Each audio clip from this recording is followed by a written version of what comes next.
Moikka taas! Se olisi lauantai-ilta. Me tässä Saran kanssa, meillä on kauneushoitola pystyssä.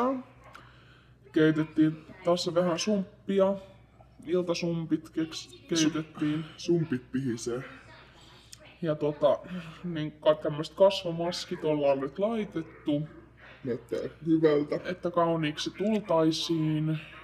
Ja tosiaan sitten ollaan vähän kynsiä tässä lakkailtu.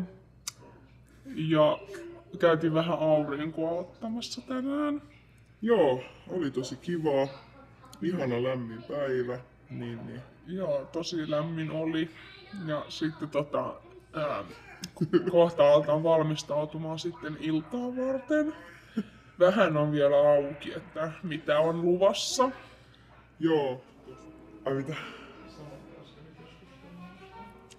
Niin kun mä haluaisin alkaa meikkaamaan, mut sit Tiia sanoi, et ei, et istu alas.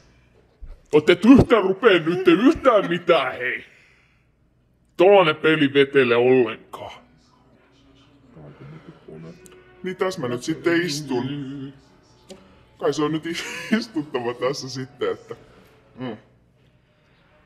Moikka moi! Tässä tällaista lazy sundayta vietellään ja oltiin vähän radalla eilen ja kaikkea hauskaa tapahtui.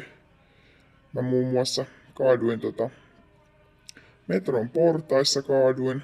Vähän on jalka kipeä.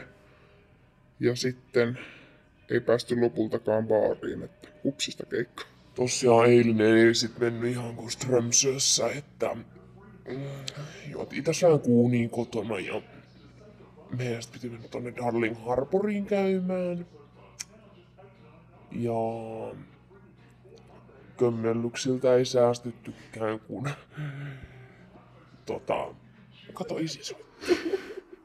Moikka moi! Semmonen sunnuntai-möks nyt on vähän tässä päällä, että ollaan tässä hengaillaan vaan ja mulla on jalka vähän kipeä, kun mä kaaduin metron rappusissa. Kankut jumissa. Tiellä on kankut jumissa ja silloin lasisirpale haavoi käsissä. Hyvää iltaa. Saude. Tämmönen vähän sunnuntai-möks on nyt taas. Me oltiin eilen radalla, tai me oikein ikin sinne radalle asti päästy, kun ei päästy oikein baareihin silleen, minne oli tarkoitus. Ja sitten mä kaatusin tuolla, mä kaaduin.